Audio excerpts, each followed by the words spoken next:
অফিসে আসেন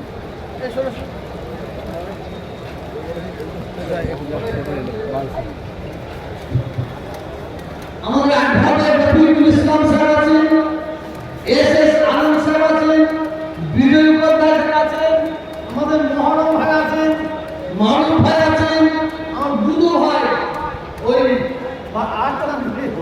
মহিনুদ্দিন ভাই আছেন, আমার কৃষ্ণদা আছেন, আর কি নাম না নৌসাদ ভাই আছেন, সব পাশে আছে ইনশাআল্লাহ। সকলে মিলে দোয়া চাইবেন আল্লাহ যেন আমাদের হৃদায়ত করেন আর আল্লাহ যেন আমাদের ইমানের সঙ্গে মহৎ দান করে বলুন আমিন আল্লাহুম্মা আমিন।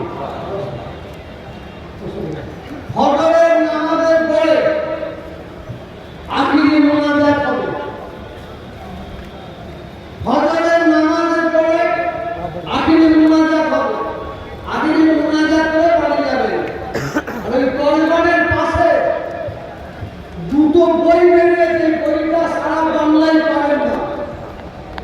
জাগো বাংলার মুসলমান জাগো, জাগো বাংলার মুসলমান জাগো একটা, দ্বিতীয় হচ্ছে ফুলপুরা শরীফের চেপে রাখা ইতিহাস অর্থাৎ দাদাগুলোর জীবনী।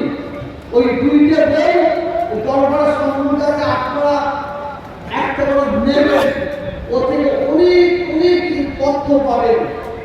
দাদা গুরুদেবের জীবনী বাংলায় গান করেছি আমি, ইংলিশে গান করেছি, আর উর্দুতে গান করেছি।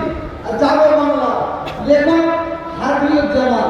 বইটা আপনারা যদি পারেন টাকা কষ্ট ইংরেজি পড়ে দেন, অন্তত একটা বই রেখে আপনার বাড়িতে মাথায় করে পড়বেন। ইমাম সাহেবকে মাইক দাও।